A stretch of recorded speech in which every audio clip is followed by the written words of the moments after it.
The following you are about to hear may seem strange and bizarre, but it is our intention to bring you only documented proof. The general public is unaware of the fact that for the past 200 years, fires of revolution have been smoldering beneath the whole structure of civilization.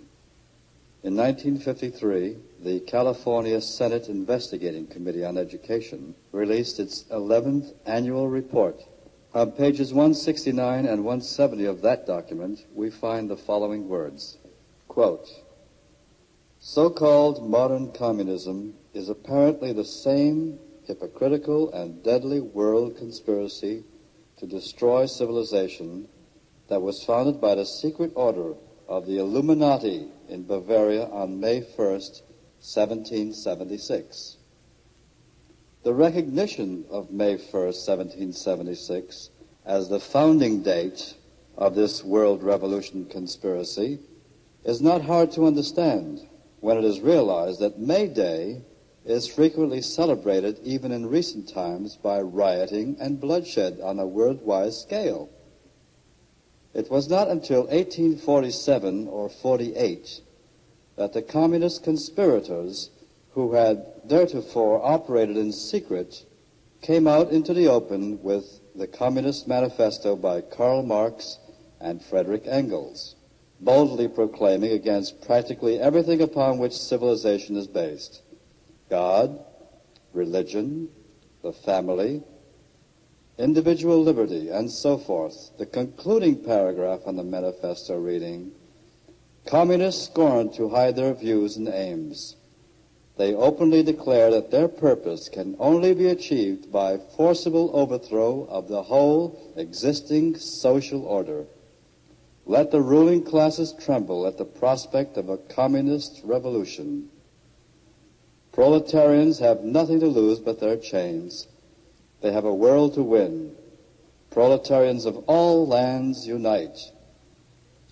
In issuing this manifesto, the communist conspirators evidently believed the time had arrived when, with the aid of ignorant victims, a worldwide takeover could be accomplished. But there were not enough ignorant victims to manipulate them, and the expectant coup failed. The conspirators thereupon conceived a plan for the future of supplementing the long-established secret conspiracy in existence since 1776 with an unremitting public campaign for victims among the ignorant of all nations. And in an attempt to hide from view the underlying hypocritical conspiracy existing since May 1st, 1776, it was decided that in such public campaign, the Manifesto of 1848 should be heralded as the founding date of communism, and Karl Marx falsely proclaimed as its author. So wrote the elected members of this California State Senate Committee in 1953. Here and there, lone voices have been raised to alert the world to the imminent dangers from this satanic conspiracy of the forces of darkness. Their voices have largely gone unheeded, and even many leaders of the so-called anti-communist movement have failed to grasp the staggering realities of this conspiracy within the conspiracy. One who saw the total picture was Commander William Guy Carr. This recording was taken from a speech delivered by Commander Carr in Chicago in 1958, a few months before his death. It was not Carr's intention to document the whole history of the Illuminati conspiracy in this speech, since a great many books had already been printed on the Illuminati, the world revolutionary movement, including his own books, Pawns in the Game and Red Fog over America. In this speech, Commander Carr sets forth the basic philosophical concepts behind the greatest mystery of all time, the revolutionary attempts to overthrow all governments and all religions in order to enslave the whole human race under a super one-world government ruled by satanic despotism. As an official lecturer for the Royal Canadian Navy, Commander Carr constantly warned large audiences in the 30s about the world conspiracy and the forthcoming Second World War. During that time, he wrote 7 best-selling novels. Some were selected to become part of the Royal Library, the Library of War Museum, and the Sir Millington Drake Library at Eton College, and the Braille Library for the Blind. Carr's most widely read book, Pawns in the Game, is considered by most historical experts of the Illuminati as the most comprehensively documented book ever published on the Illuminati. The sound on this recording is primitive, due to the fact that it was placed on tape in a large meeting hall. However, despite the sound quality and other technical shortcomings, the facts contained in this speech are of such significance that it is reproduced exactly as it was given. Carr's speech will be interrupted occasionally by this narrator, who will insert salient comments on what Carr has said in order to highlight certain particularly significant parts of his message. This recording is not meant to entertain the listener. It is an historical recording of great importance about a conspiracy that has lasted for thousands of years. Numerous books have been written on the subject of the Illuminati, and it has been referred to by such men as George Washington, John Adams, and Abraham Lincoln. A list of books for the listener who wishes to pursue this subject will be found on the liner notes on the back of this record. I would like to present to you a speaker that has given much of his life for the welfare of humanity and to study the things that are going on in the world revolutionary movement. Our speaker this evening has a very wonderful way of presenting a message that is so badly needed, and I hope that each of you will listen with open minds and forget all prejudices and all bigotry. We have nothing to gain by hatred, and our speaker will certainly give us the reasons for that. And so at this time, we're very happy and proud to present the Commander William Guy Carr from Canada.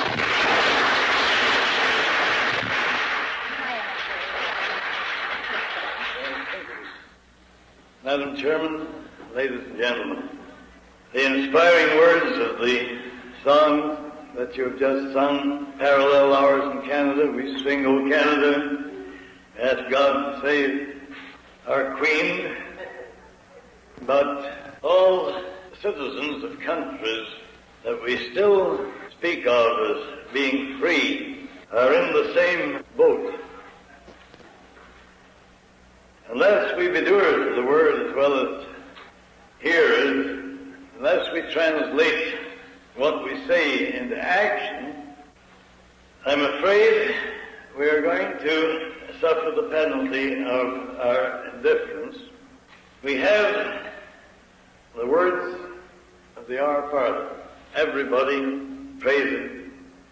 Many times a day, in some cases, we say, Thy kingdom come, Thy will be done. But what do we actually do towards establishing God's plan for the rule of creation and putting it into effect on this earth? If we had, during the last 2,000 years, put those words into effect, the Luciferian conspiracy could not have developed to where it is today in its semi-final stage. Adam Weishaupt, who is a doctor of canon law in Ingolstadt University, revised and modernized the age-old conspiracy, and then reorganized the Illuminati and organized the Grand Orient Lodges to be their secret hiding place. These brilliant-minded men consisted of men of all walks of life, scientists, military leaders, economists, educationalists, encyclopedias, and so on. That is where the word Illuminati is derived from. They are undoubtedly brilliant-minded men. And unfortunately, they have become self-conceited, so swell-headed, that they actually believe that they know better than Almighty God how the universe should be ruled, and that is the struggle that's going on today. If we stop and finish revising the age-old conspiracy and modernizing it, on May 1st, 1776, he said that communism, Jacobinism, Nazism, world federalism, political Zionism, and any and all other organizations that had internationalism or one world government as their ultimate aim were to be organized, financed, directed, and controlled by the members of the Illuminati. The Illuminati, down through the ages of time, have always made provision to elect and select those who are to succeed them from their own immediate entourage. They are children of well-bred families whom, because of the fact that they show exceptional mental achievement, are highly educated and thoroughly trained to serve the purpose of those that direct the world revolutionary movement. These youngsters, when they are going through college and university, don't realize why they are being showered with grants and scholarships and all the rest. They become strongly attached to those that finance their education and then place them into exceptionally remunerated positions. And it is useless to deny the fact that after these brilliant-minded young men have been educated under the tuition of men that represent themselves as one-worlders, that they are fully qualified to act as specialists, experts, and advisors behind the scenes of our government.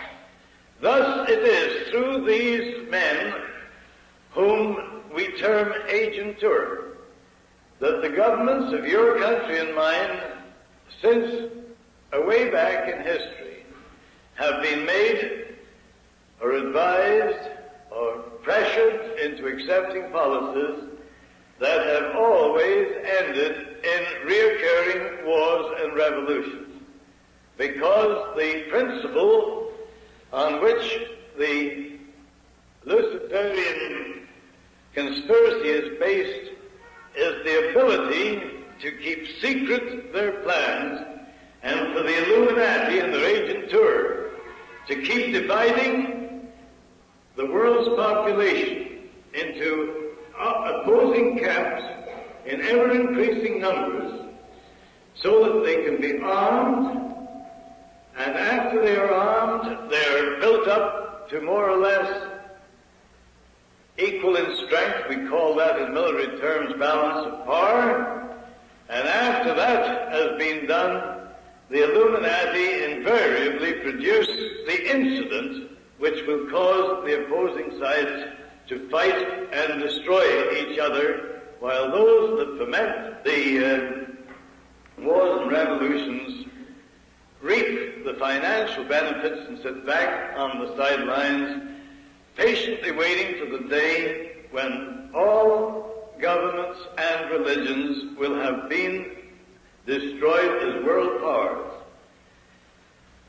Westoff said that when this point is reached,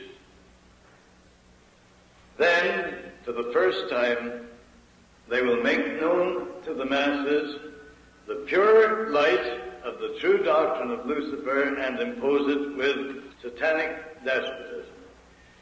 What Weishaupt said in the 1700s, the latter part of the 1700s, Pike, General Albert Pike, confirmed in the latter part of the 1800s. Pike, with the aid of Giuseppe Mazzini, worked out the military blueprint which would cause the world to be involved in wars and revolutions until, to use his own words, only two world powers remained, and those two were to be the people controlled by the leaders of atheistic communism and those that subscribe to the Christian religion. I know it is very hard for the average, decent, clean-minded citizen to realize that such a devilish, and I use the word advisedly, diabolical plot has been in operation. But the Scriptures, the Old Testament, is nothing more or less than the history of that conspiracy of the Luciferian forces to prevent the human race establishing God's plan for the rule of creation, putting it in effect on this earth. Christ himself came to show us what must be done if we were going to halt that conspiracy on this earth, as St. Michael halted it in heaven. He told us who were directing that conspiracy. He said, it is they of the synagogue of Satan. He said, they are sons of the devil, Lucifer, whose lusts they will do. He was a murderer from the beginning. He knows not the truth, for the truth is not in him. When asked, who are these men, he said, them that call themselves Jews, but are not, and do lie. The devil's whole plan is to use cunning and deceit. That is why our Heavenly Father, through His Son, Jesus Christ, told us that He was the father of lies. And they will make any statement and justify the telling of a deliberate lie, providing it moves their conspiracy towards its final goal. Mazzini, Giuseppe Mazzini, was an Italian. If you look in your encyclopedias, you will find him eulogized as a great Italian patriot. That is how the agents who direct this conspiracy deceive the people into believing what is a direct lie. Giuseppe Mazzini was the director of the World Revolutionary Movement and was appointed as the director of the whole World Revolutionary Movement in 1834. After the French Revolution was over and the American situation here was in turmoil, Mazzini came to America and he consulted with General Albert Pike, who was disgruntled because his Indian auxiliary troops had been disbanded on the charge that they had committed atrocities under the cloak of legitimate warfare. Therefore, Pike became an Illuminist, and he built a house in Little Rock with 13 rooms in 1840. And it was in that house where he worked to perfect the military blueprint of wars and revolutions that would bring Weishaupt's plan to its final stage. The blueprint called, first of all, for the putting into effect of Weishaupt's plan to create international atheistic communism and then use it as the Illuminati's destructive force to help them destroy all existing governments and religions. I know it hurts when the truth of history reveals that men who have been built up by false propaganda into national heroes are proved to be feet of clay. But what is true of some of your statesmen and politicians in the past is equally true of ours in Canada and those of Britain. Since the turn of the 19th century, since 1801, there has hardly been a prime minister in England or Canada or a president in this United States, with the exception of Lincoln, who wasn't under the control of the Illuminati. I explained briefly this afternoon how Weishoff's plan was made known by an act of God. The German author Zwack, Z-W-A-C-K, had laboriously put these revised protocols together, and so that they would be safe and to guard against all being destroyed at one time. Copies of this document were placed in different parts of the world. I explained that Professor John Robison, Professor of Human Psychology of Edinburgh University and Secretary of the Royal Society, when touring Germany and visiting the University of Frankfurt and Ingolstadt, had been asked to guard a copy of the secret document. He was not informed as to their nature, but he did place them in safekeeping. And after the plot had been revealed by the act of God, and the Bavarian government had published the horrible details of this international plot, Professor Robison unlocked this strongbox in which he had kept them and found that the documents he had confirmed everything that the Bavarian government had published in 1786. I told you that while Weishoff's courier was riding on horseback from Frankfurt to Paris with a copy of this precious document, infamous document, for the information of those Illuminists and Jacobins who had been entrusted with developing the French Revolution, which was scheduled to break out in 1789, Almighty God struck him dead as he rode through the village of Ratisbon. The courier was struck by lightning. And the Bavarian police found this document on the courier's body. Realizing its importance, the serious nature of it, they turned it over to the Bavarian government, who in turn had the police raid all Weishoff's Grand Orient lodges and the homes of those who were known to be connected with him in the order and sect of the Illuminati.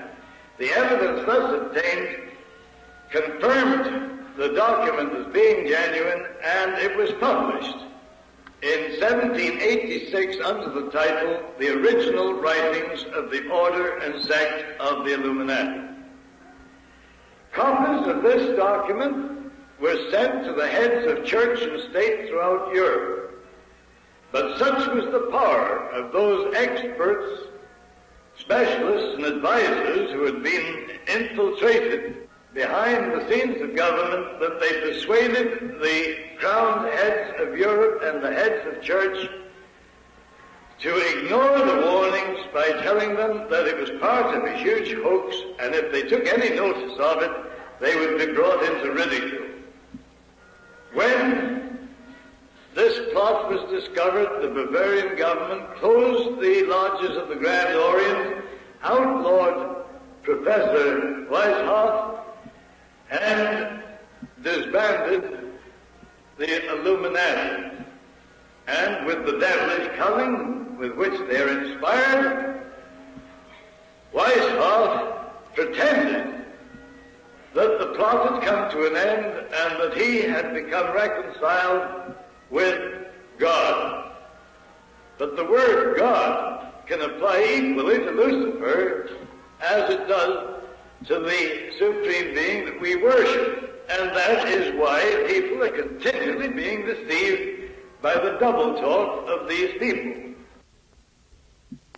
Now, when the pressure had been put on the Illuminati in Europe, Thomas Jefferson, who was one of Weishaupt's great admirers, transferred the direction of the plot from Europe to America.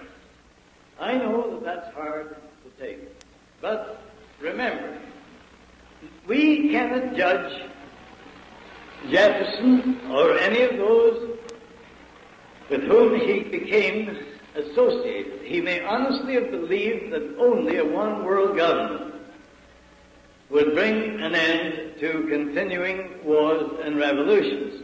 Or he may, and only he and his maker know it, have become a member of the order and sect of the Illuminati. It would appear that the latter is what happened. As 1789, Professor Robinson, whom I referred to before, published a book entitled Truth of a Conspiracy to Destroy All Governments and Religions. And in that book, and there are copies of the book right here in the United States at the present time, carefully guarded. This book has recently been reprinted and is included in the book list on the back of this record. John Robinson, who was himself a high-degree Mason, considered it was his duty to expose the Illuminati and their secret intentions, and he risked his life to publish that documentary. So in 1789, he gave warning that the Illuminati had infiltrated into Masonic lodges in the United States and had created a secret society within a secret society. Now, let it be clearly understood that I am not making any charges whatsoever against the Masonic orders of the Scottish, or the Blue Rights, or anybody else, because I know only too well that it is a rare occasion if even a 32nd or 33rd degree Mason suspects that higher than that is this secret power that infiltrated into their organization. Now, to give you some additional proof to show how these conspirators work, on July the 19th, 1798, David A. Tappan, president of Harvard University, warned the graduating class regarding the influence Illuminism was having in American politics and religion. Thanksgiving Day, the next year, 1789, Jedediah Morse preached against Illuminism. He warned his congregation and the people of the United States that the Illuminists cover their true purpose by infiltrating into Masonic lodges and hiding their subversive acts and intentions under the cloak of philanthropy. In 1799, John Cosmos Ogden exposed the fact that Illuminists in New England were indefatigably engaged in destroying religion and government in America under deemed regard for their safety. In 1800, John Quincy Adams opposed Jefferson to the presidency of the United States. Adams had organized the New England Masonic lodges. He wrote 3 letters to Colonel William L. Stone exposing Jefferson's subversive activities. The letters referred to are, or were, on exhibition in the Rittenhouse Square Library of Philadelphia only a few months ago. They are credited with having enabled John Quincy Adams winning the presidency. In 1826, Captain William Morgan took it upon himself to inform all other Masons how and why the Illuminati were using their lodges for subversive purposes. The Illuminati delegated one of their members, Richard Howard, to execute Morgan as a traitor. Morgan tried to escape to Canada, but was captured at the border and murdered. Richard Howard reports to a meeting of the Knights Templars in St. John's Hall, New York, how he had executed Morgan. Arrangements, according to Elaine, were then made to ship Howard back to Liverpool in England, and the incident caused such indignation on the part of the Masonic fraternity that their records prove that as a result of this incident, thousands of Masons seceded from the northern jurisdiction. Since I published that in last issue's News Behind the News, the grandson of one of the men that led that revolt in some way got hold of a copy, and he went to the trouble of sending me copies of the minutes that his grandfather had taken, or his great-grandfather had taken at the meetings that dealt with that very subject, so that I would have additional evidence of the truth of what I'm telling you.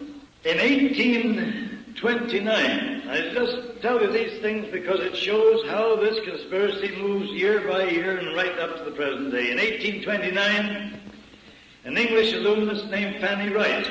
You might wonder at a person of the female sex being mixed up in this thing, but the Grand Orient Lodges and the councils of the New and Reformed Palladium Rites organize what they call councils of adoption. That is the female organization that work hand in glove with the Illuminati. This woman lectured to selected groups of Illuminists in the new Masonic temple which has been built in New York. She explained the Luciferian ideology regarding free love and sexual liberty. She also informed the American Illuminists it was intended to organize atheistic communism for the purpose of furthering their own secret plans and ambitions. Among those who were delegated to put this phase of the conspiracy into effect was Clinton Roosevelt, Horace Greeley, and Charles Dada. Nobody had ever heard the word communism used generally at that date. As a matter of fact, the word communism was not put into common use until after Lenin and Trotsky usurped power in 17 from the Mensheviks who had fought the Russian Revolution. It was only then that the word communism became into common use. I want you to mark these things very carefully. In 1841, Clinton Roosevelt published a book called The Science of Government Founded in Natural Law. That book embodies Weissaup's pattern of a one-world UN-type dictatorship. Clinton Roosevelt was a direct ancestor of Franklin Delano Roosevelt. Roosevelt, Greeley, and Dada organized the Locofoco Party in 1834 to cover the real purpose. They organized the first labor movement in the United States the following year, and then covered their activities under the name of the Whig Party. And the money that they raised by these activities was used to finance none other than Karl Marx to write the Communist Manifesto in Das Kapital in Soho, London, England. Karl Marx was the nephew of a Jewish rabbi, but he defected from Judaism. He was baptized into the Christian religion, and he was a hater of the Jews. He was no more an atheist than what I am. But he wrote that document so that he could get people who had lost their faith to join the Communist Party and allow themselves to be used to further the secret plans of the Illuminati. While Karl Marx and Engels were writing the Communist Manifesto, a German professor of the name of Karl Ritter of Frankfurt University was actually employed by the Illuminists, writing the antithesis of the communist ideology, so that the Communist Party and the anti-Communist Party could be used to divide the world's population into opposing camps and bring about World War I. Professor Karl Ryder was succeeded after his death by Nietzsche, who completed his work. As early as 1776, Russia had been designated as the empire which was to be destroyed and turned into the stronghold of atheistic communism. But the historians that teach in your universities and in your colleges don't say anything about that. What I'm telling you are historical facts. I'm not giving you my own opinions. They can be checked in your national archives, in the British Museum of London, England, and in the Vatican libraries, and have been checked.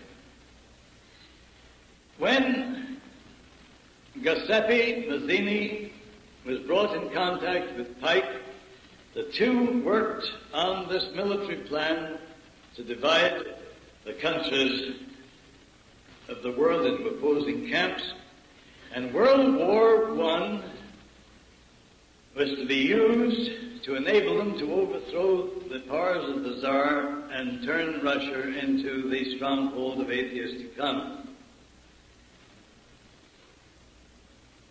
In 1887, Pike and Lemmy, who had succeeded Mazzini as the director of the World Revolutionary Movement, Lenin succeeded Lemmy. Decided that political Zionism was to be organized by Herzl and then used for two purposes. First of all, to create the state of Israel, and secondly, to enable the Illuminati to foment World War III, using the differences between the Israeli and the Arab Mohammedans to serve that purpose. The plot also required that after World War I had turned Russia into the stronghold of atheistic communism, communism was to be built up in strength by the leaders of our so-called democratic countries until it equaled in strength in every respect the united Christian world, and then it was to be contained. And it was to be contained until the last. Everybody considers that communism is a movement by the laboring classes to destroy capitalism. Nothing could be more ridiculous. The Mensheviks and the Bolsheviks were used to foment and fight the revolution in Russia in 1905 and 1916, but all the time hovering in the background were these Illuminists who had chosen Lenin and Trotsky to lead the movement to usurp the powers of government in Russia just as soon as the moment was ripe. Now, in 1916, the international bankers of Britain, the United States, Germany, Sweden, and France met in Stockholm for the purpose of deciding the final details of the Russian Revolution, and they were joined by Henry Ford. Henry Ford, who originally wrote a series of books exposing the Illuminati conspiracy, was himself duped into going along with them. The Ford Foundation has since carried out many of the stated goals of the conspirators under the beneficent hand of Henry Ford II, whose father never dreamed that his own fortune would be used to advance the cause of his worst enemy. Who went over under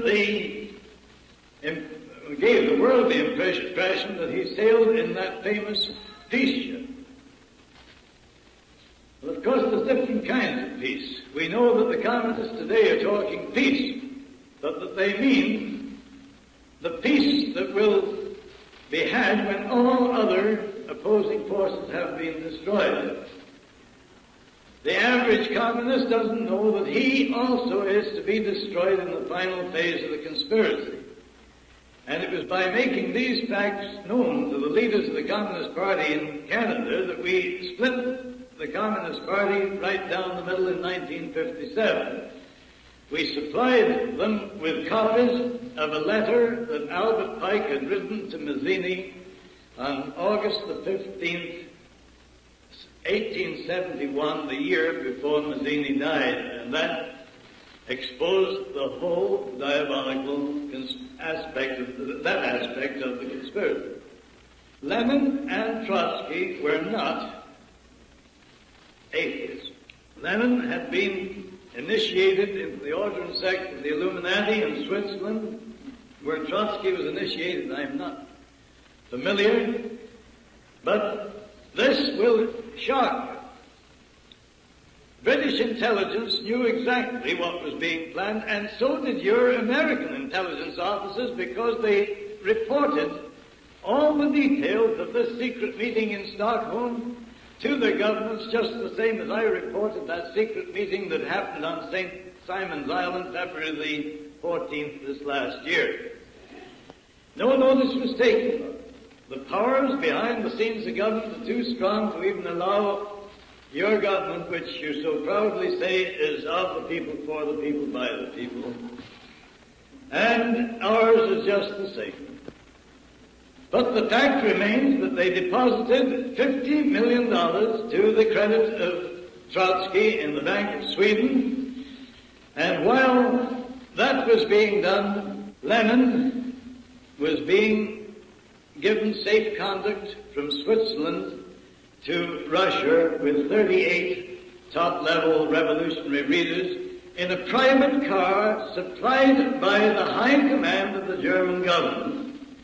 And that movement from Switzerland to Germany of Lenin and his party was organized by the brother of Paul Warburg, who drafted your Federal Reserve legislation in 1910 and had it put into effect in 1913. His brother was chief of the German intelligence staff and negotiated the transfer of Lenin and these top-ranking Illuminists into Russia. Now, Trotsky was building up his group of revolutionary leaders on the east side of New York, and when he sailed from New York to Sweden, the British Navy intercepted the vessel and took Trotsky and his fellow revolutionary leaders off the vessel, landed them at Halifax and confined them in the emigration sheds and put them under the guard of the Northwest Mounted Police, as they were known in that day. But that didn't suit those that are directing the world revolutionary movement. Mackenzie King, William Lyon Mackenzie King, who had been educated and trained as a member of the Illuminati because his father had been a revolutionary leader in Canada, a brilliant, cold-blooded, professional politician, became Minister of Labour in Canada in 1907. He was doing the work of the international conspirators as far back as that date.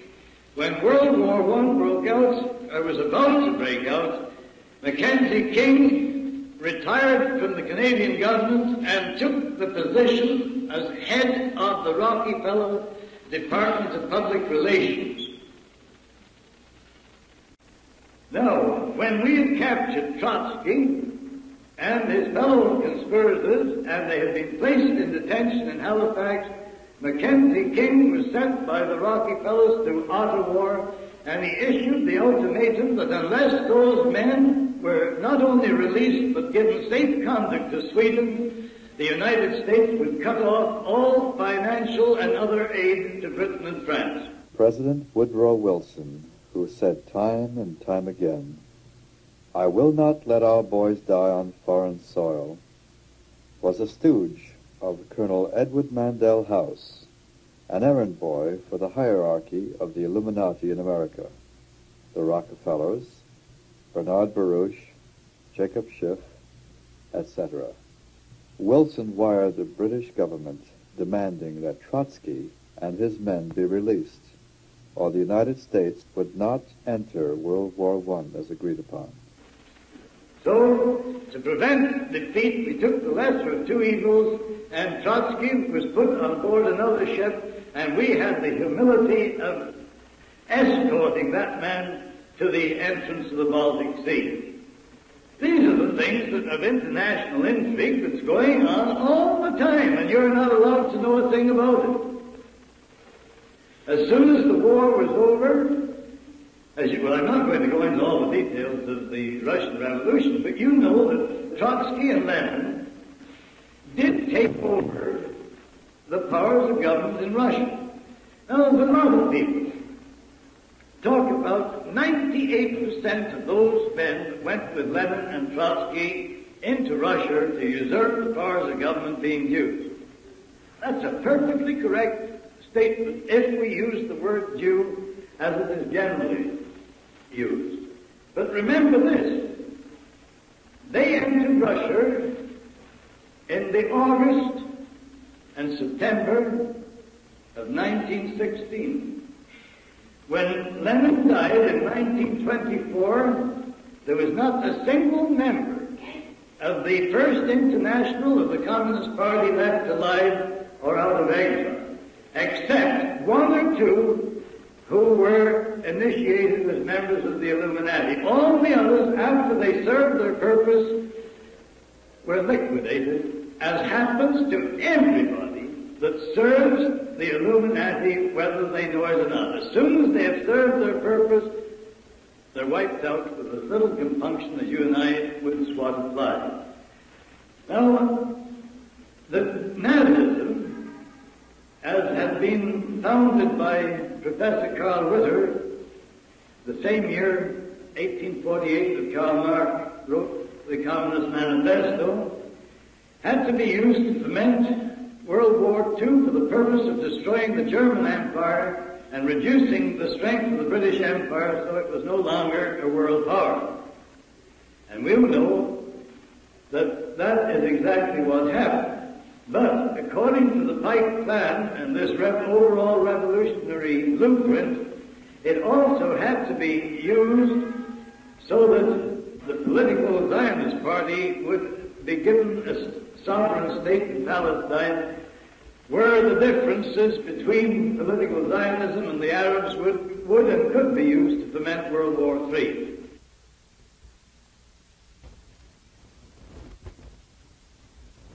The Treaty of Marseille was deliberately written in such a manner that it facilitated those who were directing the world revolutionary movement of starting World War II when they thought the time was right. You'll find all kinds of documentation in there, secret messages passing between the heads of your government and ours.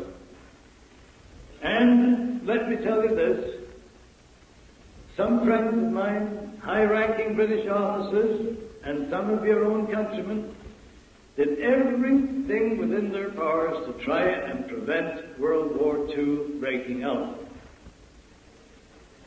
They knew the details of this conspiracy as I'm explaining it to you. They went to Prime Minister Chamberlain and they told him that if he allowed World War II to break out into a hot and shooting war, that it would be continued until Britain had been destroyed as a world power. They even convinced Chamberlain of the truth of their statements. And that is why he went to Munich and came back with his umbrella and a piece of paper saying peace in our time. But then Chamberlain was maneuvered into a position where he had to declare war to keep the promise to the Polish people over the Karler incident. But you know that the first months of that war, we referred to it as a phony war. Chamberlain and the Premier of France had agreed that they would not bomb any German targets other than strictly military targets. That didn't suit these bloodthirsty international gangsters. That was too slow.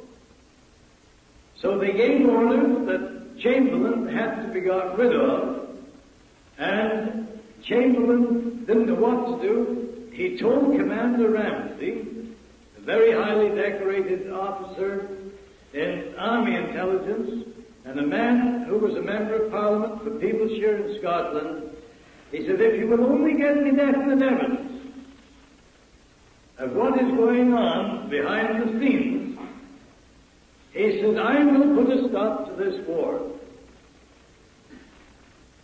Ramsay approached a man in the American embassy,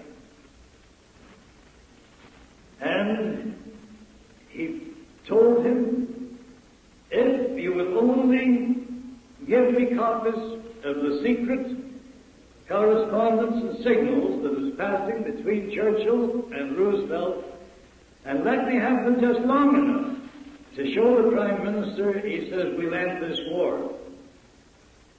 And that clerk, that cipher clerk, did as requested in the hope that by so doing he could prevent World War II being developed into the Holocaust that it was.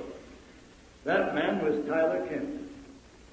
That sealed not only Chamberlain's fate, but it sealed the fate of all those patriots who were working in close cooperation with Captain Ramsay.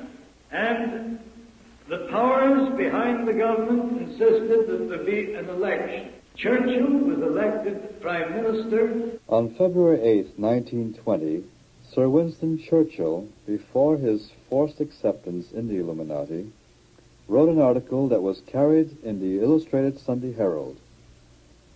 From the days of Spartacus Weishaupt to those of Karl Marx, he wrote, to those of Trotsky, Russia, Bela Kun, Hungary, Rosa Luxemburg, Germany, and Emma Goldman, United States, this worldwide conspiracy for the overthrow of civilization and for the reconstitution of society on the basis of arrested development, of envious malevolence and impossible equality, has been steadily growing. It played a definitely recognizable role in the tragedy of the French Revolution.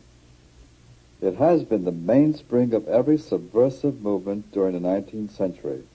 And now at last this band of extraordinary personalities from the underworld of the great cities of Europe and America have gripped the Russian people by the hair of their heads and have become practically the undisputed masters of that enormous empire. The 12 o'clock of the day that May the 12th, that he was elected Prime Minister, he gave the Royal Air Force orders that they were to bomb open towns and cities in Germany that night. At midnight, he broke the previous Prime Minister's promise with the French President that would not do that. At midnight on that same day, he had the secret police that nobody knew were even in existence in England raid the homes of about 400 and some odd patriots, including admirals of the British Navy, and they took them and their wives out of their beds in the middle of the night and locked them up in Brixton Prison without a charge or opportunity for trial, and they kept them there for 4.5 years.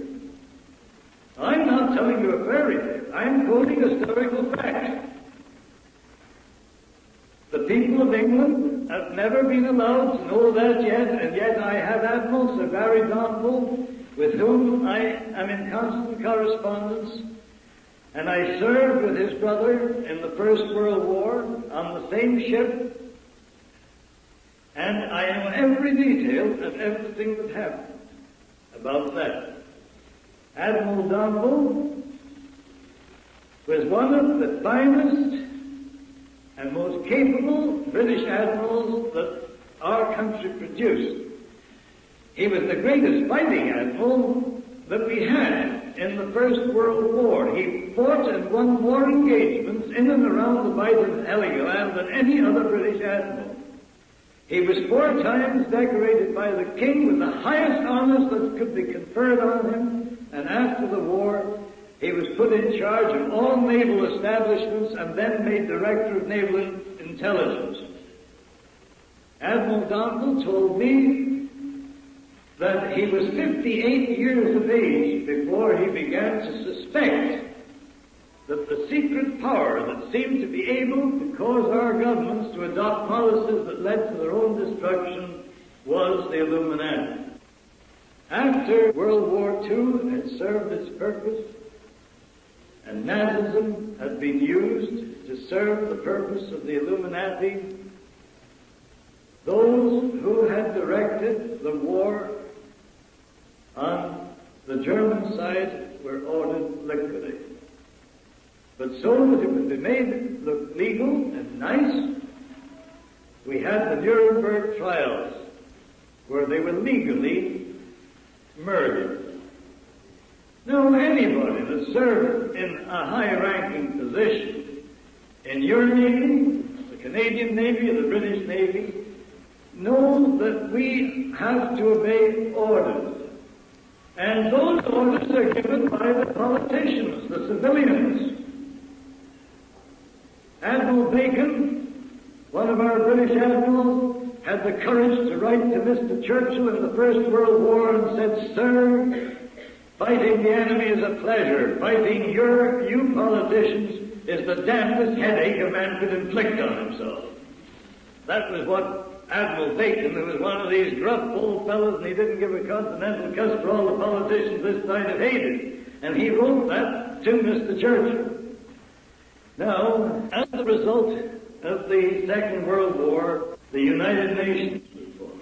Just one more step towards a one-world government. Your government gave recognition to Soviet Russia and was quickly followed by Britain.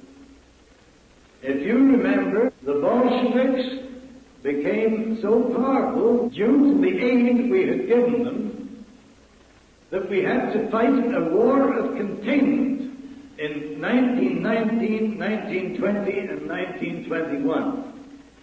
The conditions under which we fought the Bolsheviks was exactly the same as the conditions your troops and ours fought in Korea this last war. We were never allowed to give them a darn good licking. As soon as we just pushed them back and got them into where they were contained, then we had to stop.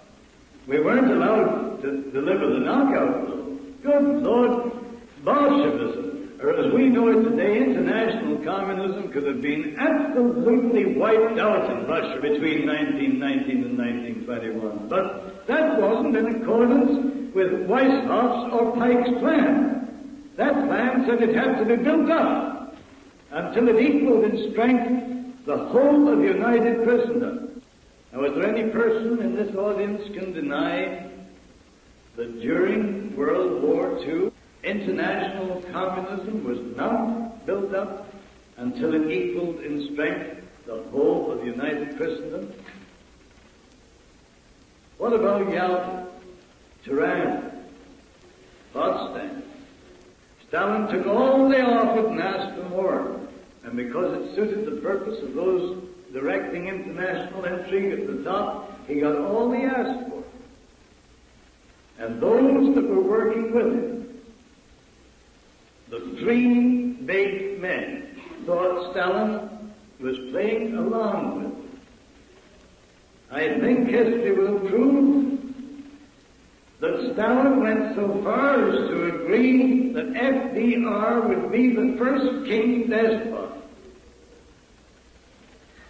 And when he double-crossed FDR after Yalta, that was the end of FDR. You want to ask some of your own intelligence officers if they'll open up. Thank God I never took the oath. I've been working at intelligence work since way back in 1912. And on every occasion that I was brought into the intelligence department, I begged off taking the oath, and because there was no difference of opinion between my senior officers, Admiral S.S. Jones and these other admirals I've mentioned, they never required me to take the oath, and that's the only thing that let my tongue loose so I could speak. If you belong to intelligence, to the FBI or the Royal Canadian Mounted Police, you are not allowed to divulge. I never asked them for any information. Working with a small, tight-knit group, we gave them all the information that came into our hands. But I was so close to intelligence, that is, the directors of intelligence, that I had my own office in the intelligence department at Ottawa, and I had one stenographer delegated to do all my typing, and my wife and I are godfather and godmother to one officer who was director of naval intelligence for a period of 5 years, and another man who is our highest ranking intelligence officer. He and his wife are godfather and godmother to one might. So we've been pretty closely knit with him. I've had the pleasure of being the guest in the homes of nearly all these men I'm talking, and I've had the opportunity of discussing different angles. They are not in the habit of volunteering information, but if you ask them a direct question, all you have to do is to look into their eyes. As I told the head commissioner of the mounted police when we were having a conference one day, he says, "You know I can't talk." "No," but I says, "You're a darn poor poker player, because after I ask you a question, all I have to do is to look in your eyes and I can see the answer just glaring at me." Well, the progress towards the one world government had to be quickened, so the League of Nations was transferred to the United Nations.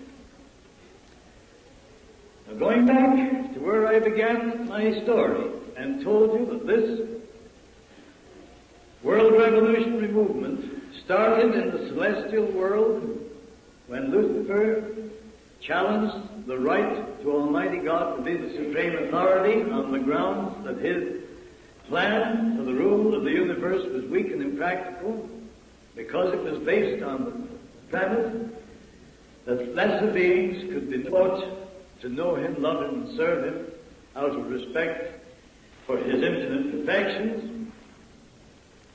I told you that the Luciferian plan was to ensure peace and law and order by the enforcement of a totalitarian dictatorship enforced by absolute despotism.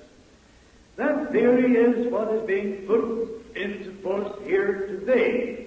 The people that we're so proud to say govern the country are not going to have any say unless we educate them and make them understand that we're in the semi-final stage of this conversion. Now you'd say it's too late. It isn't. We have the words of our Lord Jesus Christ, who told us that if we would go out and teach all nations the truth and the whole truth, knowledge of the truth would set us free from the bonds with which we are being bound by the Luciferian conspirators. This isn't a racial or religious or a political matter, because in the final analysis, the satanic forces will divide those that survive the final social upheaval into just two classes. The brilliant-minded ones that have plotted and planned all this will be the rulers, and all the rest will be those that they enslave. It's an extraordinary thing, but the more you study all angles of this conspiracy, you find out that the brilliant-minded international gangsters that think out all the details of the various aspects of this conspiracy are financed by being awarded Nobel Prizes. Alfred Nobel was the inventor of dynamite that has killed more people in wartime than any other weapon ever invented. The Nobel Peace Prize has been won by such men as Linus Pauling and Martin Luther King, and the Peace Prize is an instrument used by the conspirators to carry on their work. Our Reverend Mr. what's his name, the Methodist minister, he was given $45,000 to work inside the religious things. Not long ago, Bertrand Russell was awarded the Nobel Prize for his book, The Impact of Science on Society. I know Rod Chisholm personally. He was the Minister of Health for Canada before he was appointed as Canada's chief delegate to the United Nations. He hadn't been very long in the United Nations when he was made president of the World Health Organization, which you know of by the three letters WHO, WHO. After he had put the internationalist brains, put their ideas into actual practice within the World Health Organization, he then was made director and president of the United Nations Mental Health Organization. Rod Chisholm says there's only one way to use the human capital. He says reduce the whole lot to one common denominator. Interbreed them, mix them up, get one great big mass of mongrelized humanity, and then put them under the yoke of absolute slavery, and he says you won't have any more wars through evolution. Well, that's sound logic.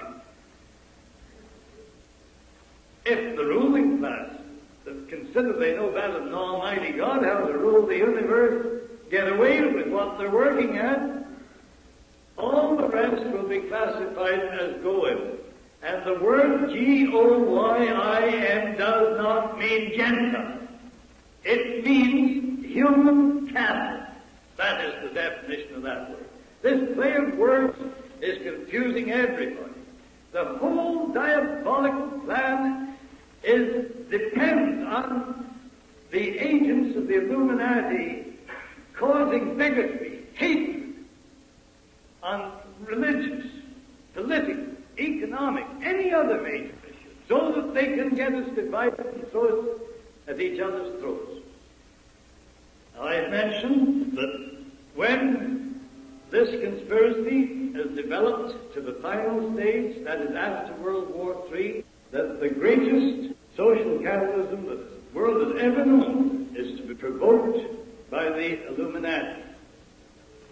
Before I read you Pike's letter of instruction to Mazzini, telling him exactly how this final phase was to be put into operation, I just want to mention that World War III was scheduled to start Christmas week, 1957. I had called that shot years and years. You'll find it in the books that were published years ago, so I just couldn't think it up out of my head tonight.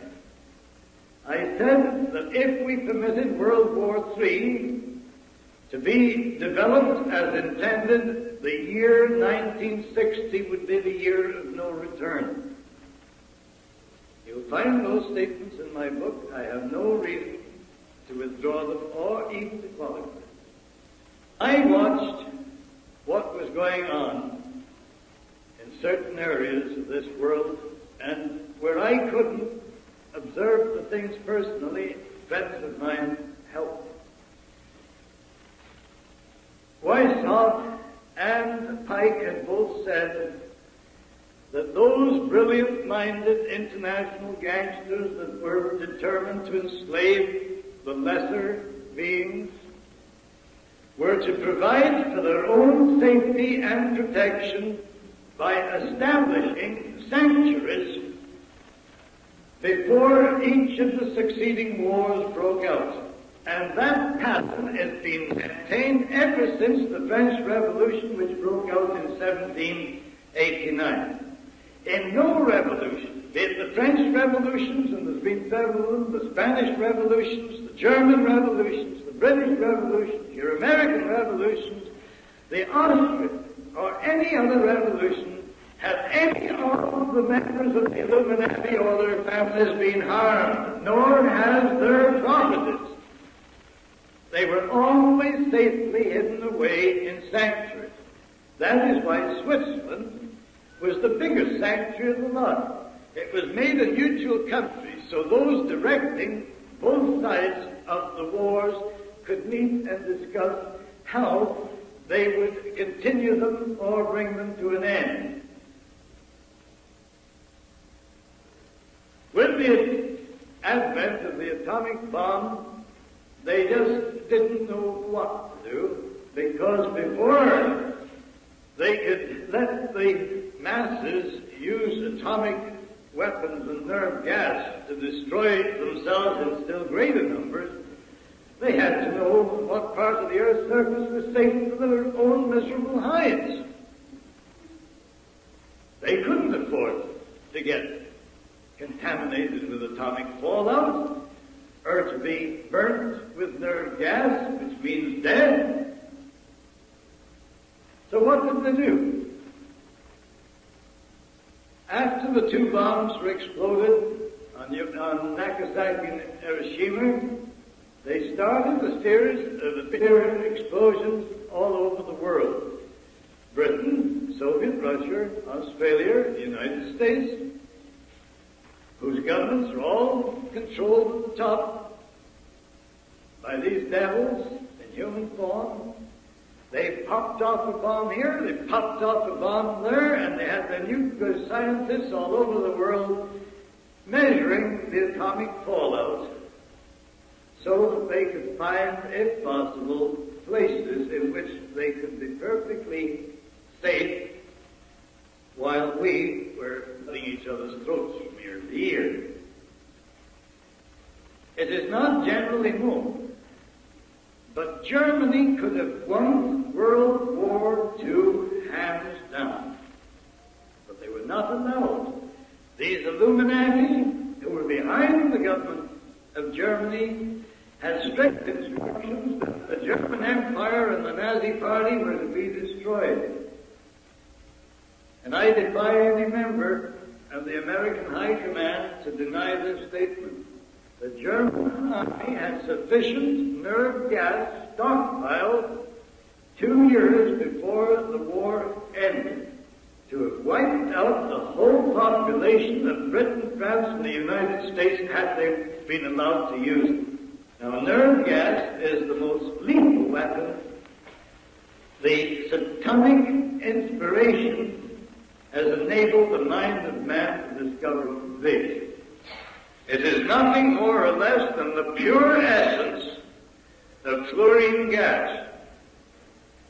And it is so deadly and so devilish in its characteristics that if one single drop, even though it be highly diluted, comes in contact with the flesh of any living creature, it will travel along the nerve trunks and paralyze the breathing apparatus and thus cause death. There is only one antidote to that, and that is atropine. But atropine would have to be injected immediately the first strangling sensation was experienced, and you would have to keep injecting it until you could get out of the contaminated area and get further medical help. The members of the armed forces of your country and mine are being equipped with atropine outfits. But what about the civilian population? Now, one of the devilish features of nerve gas is this. You can wipe out the population of Chicago or New York or any big Canadian city and not do $1 single dollar's worth of property damage. Now, all this nonsense about the fear of atomic bombs is just getting the masses into a state of fear that they'll go off half-cocked and agree that it's essential to contain Russia or something else to have another world war. These men that have the wealth and the power in their hands and secretly administer that power behind the scenes of government are not going to destroy billions and billions of dollars worth of property when they can take over by using a few dollars worth of fluorine gas. They call it nerve gas because they figured it would interfere with their idea to promote fluoridation if the public got to know that nerve gas is nothing but the pure essence of fluorine gas in gaseous form.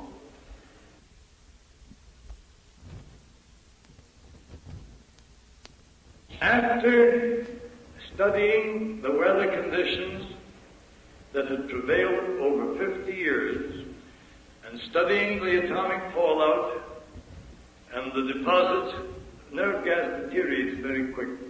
48 hours, it loses its deadly characteristics, and an invading army could move into a place that had been sprayed in 48 hours. But there is a residue which collects in the clouds and is brought to earth the same as what atomic fallout is by precipitation, rain. Now, in 1955, the year that I was starting to publish these two books, the scientists had reached the conclusion that one part of the world that was safe was that area bounded by southern Florida, the islands of the Caribbean Sea, and the British West Indies. As soon as that was secretly known, all the big multi-millionaires started the most intense building operations this country has ever known. The chairman of the Aluminum Company of America, Mr. Davis, bought 10,000 acres on the Isle of Pines and proceeded to turn it into one of the most luxurious hideaways where he and his top-level members of the Illuminati could live in peace and luxury while we were wiping each other off the face of the earth.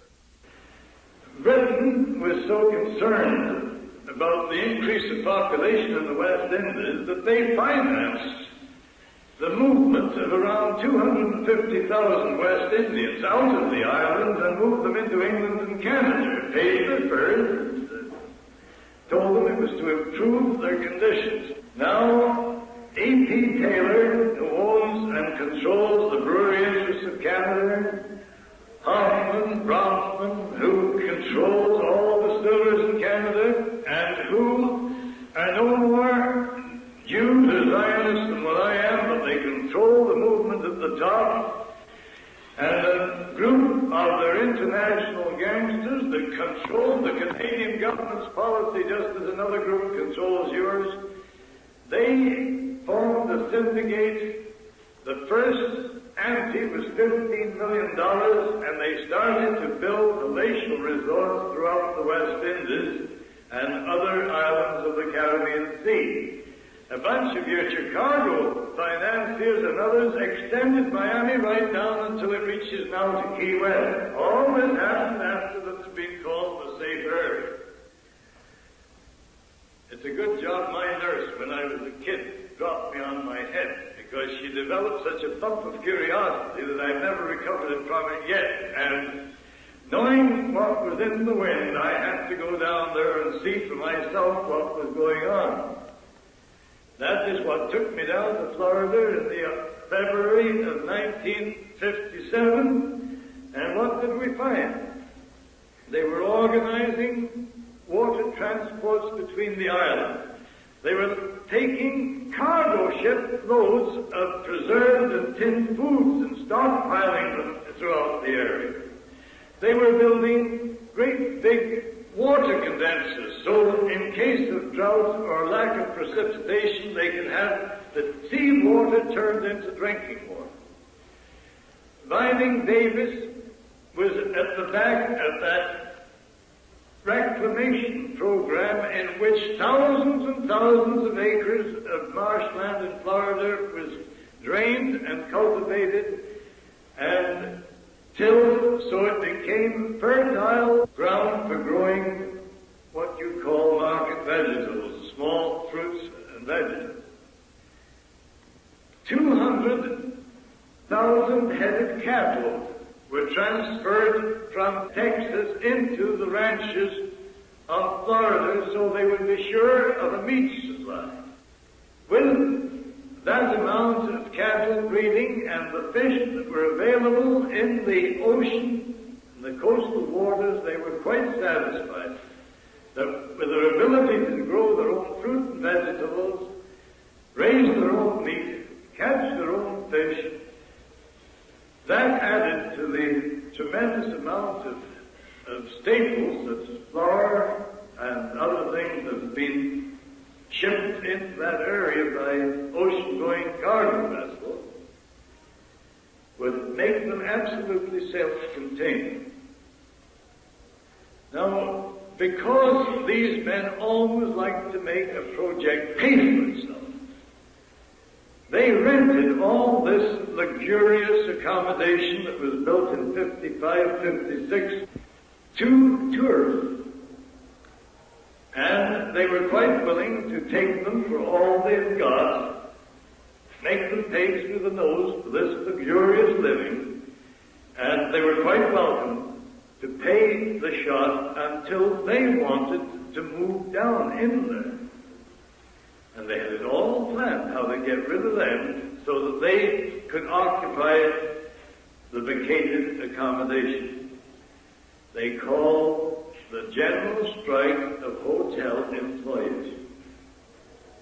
And all the people in those luxurious resorts couldn't get any kind of service, so the people that owned them were very apologetic and they flew them all out.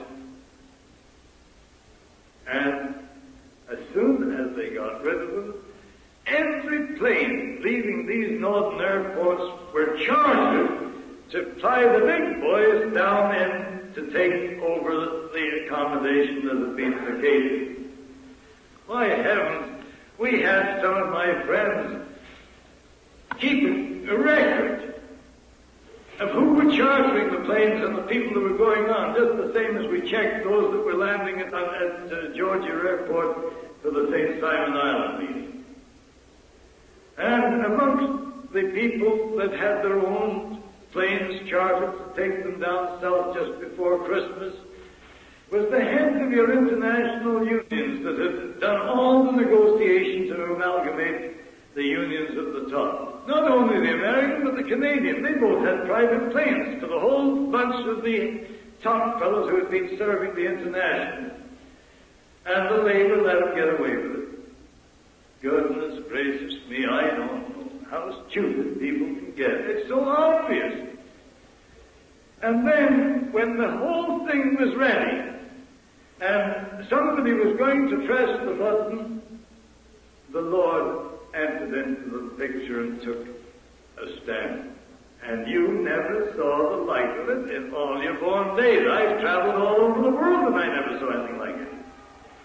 All of a sudden, just towards the end of November, the earliest and most severe frost that had struck Florida in 50 years hit, and the papaya trees just wilted. They rushed out, covered them with blankets, covered them with anything. Didn't do any good. They were flat on the ground. Next day, every blessed one was wiped out.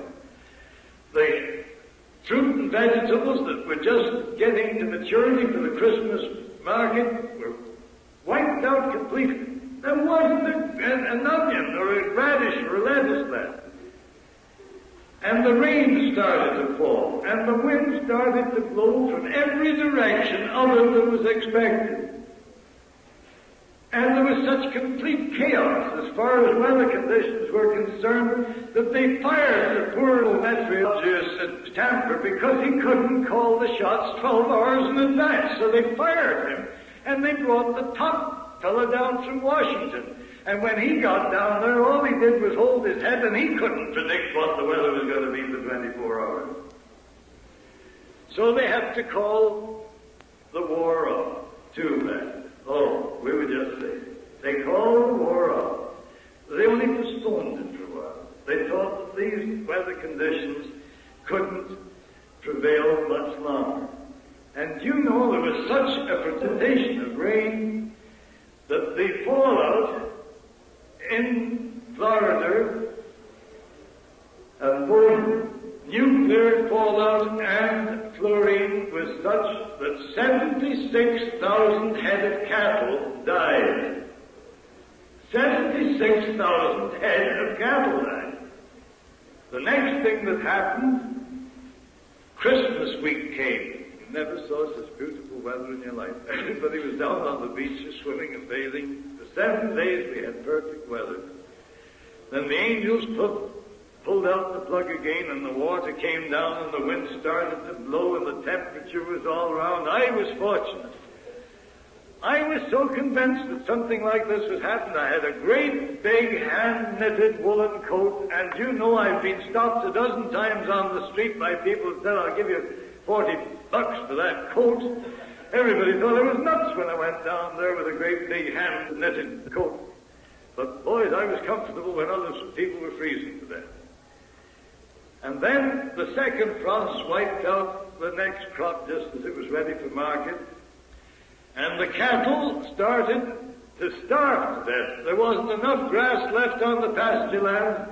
And before they could organize an emergency feeding program, they had to pull the grapefruit crop and take those great big wagons that carry about 10 tons and dump them in the pastures, and the cattle were so hungry they just munched grapefruit to keep alive. And that is a truth, and there's thousands of people can support that statement. Then the most mysterious thing of the whole episode happened. The fish that was so abundant in the coastal waters, in the islands and around the coast, they disappeared to the Lord knows where, and he won't tell. You couldn't catch enough fish in a couple of hours to supply 5 or 6 families, and when the fishing boats would go out and bring great big cargoes of lovely fish in, they couldn't find the fish. They even put electronic devices in their boats and went out 300 miles to sea to try and locate the fish shoals. No good. 40% of those that owned commercial fishing boats and charter boats went bankrupt, and the financiers took over their boats. 40%. Then, just to make sure that there wouldn't be any nonsense, in the beginning of 1958, as the third crop was ready for the market, the Lord sent another frost and wiped that. It was the latest frost that's ever been recorded.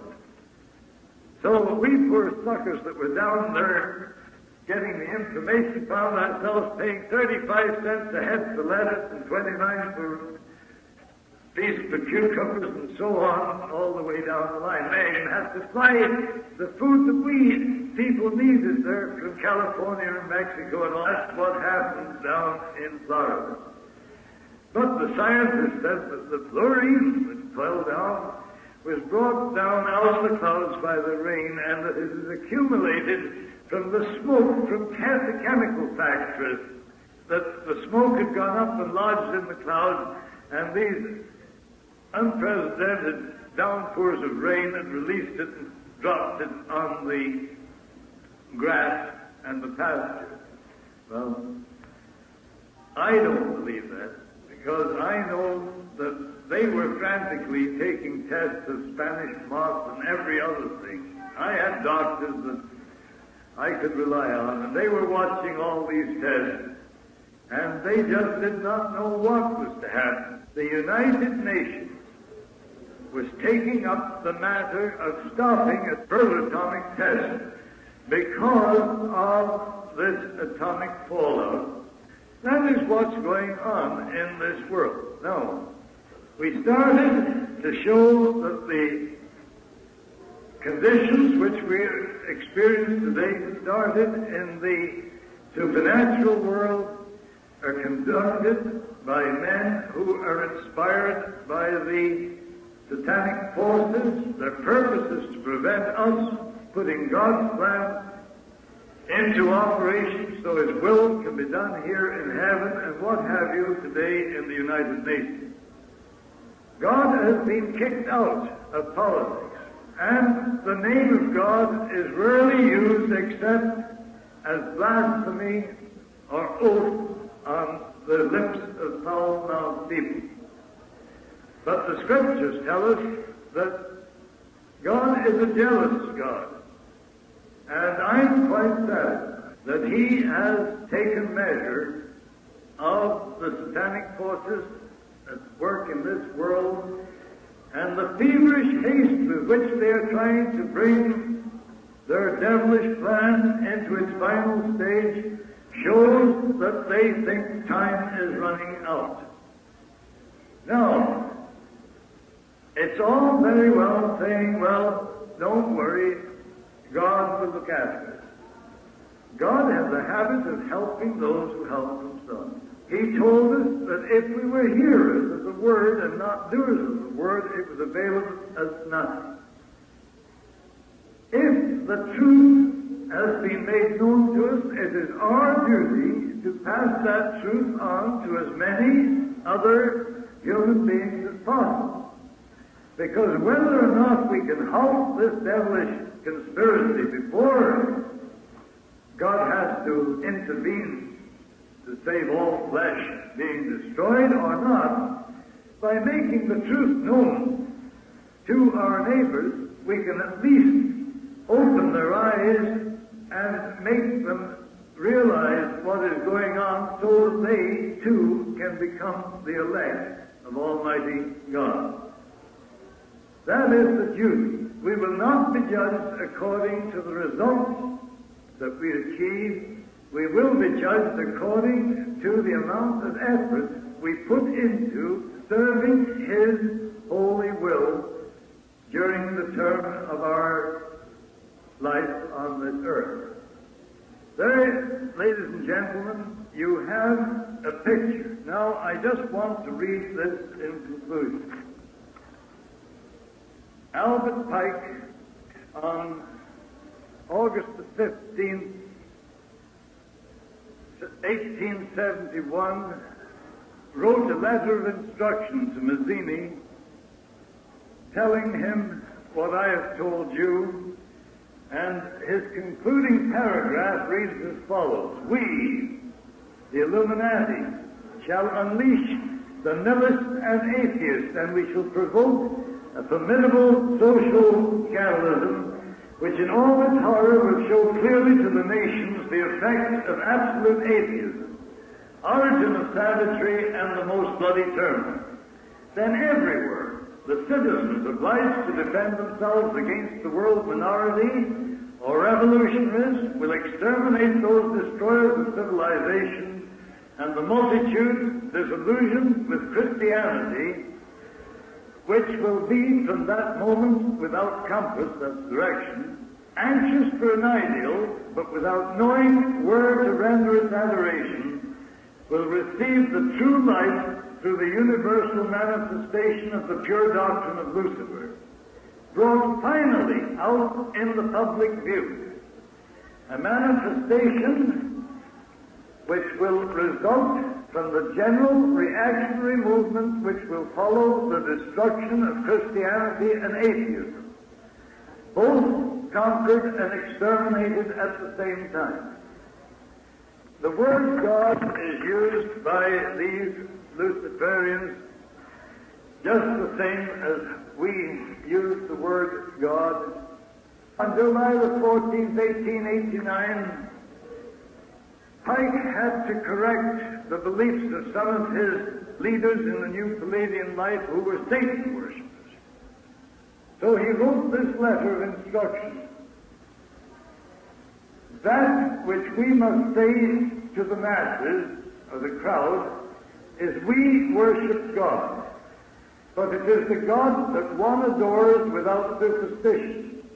The Masonic religion should be, by all of us initiates of the high degrees, maintained in the purity of the Luciferian doctrine. Now I want to repeat, Masons up to the 32nd and 33rd degree do not know about the details of this plot until recently, and therefore they cannot be blamed. In the original writings of the Order and Sect of the Illuminati, there are 9 paragraphs that deal with how Freemasonry and other secret societies are to be wiped out after the Illuminati have been established their leader, king, despot of the world. So they don't play any favorites. Everybody except their own little clique are to be either wiped out or subjugated. Lenin said it didn't matter. 75% of the world's population was liquidated as long as they controlled the other 25%. Referring to this God, what we say to the crowd is, we worship God. But it is the God that one adores without superstition. I'll skip the next part. The Masonic religion should be, by all of us initiates of the high degrees, maintained in the purity of the Luciferian doctrine. If Lucifer were not God, would Adonai, whose deeds prove his cruelty, avidity, and hatred of men, barbarism, and repulsion for science, yes, Lucifer is God, and unfortunately, Adonai is God also. For the eternal law is that there is no light without shade, no beauty without ugliness, no white without black. For the absolute can only exist as 2 gods. Thus the doctrine of Satanism is a heresy, and the true and pure religion is belief in Lucifer, the equal of Adonai, but Lucifer, God of light, God of good, is struggling for humanity against Adonai, the God of darkness and evil. Now, the word Adonai is used to identify God by the Luciferian creed when it is being exemplified in the higher degrees of the Grand Orient Lodges and those of the New and Reformed Palladian Rites. There's the picture. I maintain that if the public can be educated to know the truth, public opinion can become such a force that it will become a greater power on this earth than any atomic weapon developed today. The only thing that those who, from their dark places and their secret hidings, fear is the truth. They fear the truth and only the truth. Some of their greatest leaders have said that if one man penetrates the secret and makes it known, their plans could be set back 3,000 years or destroyed completely. All we have to do is carry out the mandate given to us by Almighty God. If we don't, we'll all, Americans, Canadians, British, and all those that call ourselves free, will find ourselves in the same pot, being stirred up in a beautiful, delicious devil's brew. And those fiends will reduce us to one common mass of mongrelized humanity by the application on an international scale of artificial insemination. Bertrand Russell, on page 49, 50, and 51 of his Nobel Prize-winning book, The Impact of Science on Society, says that less than 30% of the females will be selected for breeding purposes and less than 5% of the males. And the breeding will be the same as on a stock farm. It will be strictly limited and selected to fill the requirements of the state. That's what we're facing. That's what is at the back of this integration and all the rest of it. They completely cover and disguise their foul intentions by putting a whole lot of little targets up so that we point our rifles and sight on those little targets and blaze away. And they don't care how many 1,000 rounds of ammunition we shoot at the targets they stick up, as long as they are safe behind the butts and we're not hurting them. Now let's get wakened up. For heaven's sake, we sacrificed nearly 30 million human lives in World War I and II in the honest belief that we were fighting for our king and our country, or God and our country. And if we were willing to risk our lives on the battlefield or on the seas or in the air, surely to goodness the courage of the early martyrs hasn't disappeared completely. What are we afraid of? What's causing it? And those that are supposed to be leading us, particularly those in religion, why are we not told the whole truth so that we can use the intelligence that God gave us and decide as He intends us to do, whether we accept His plan and obey His law or literally go to the devil?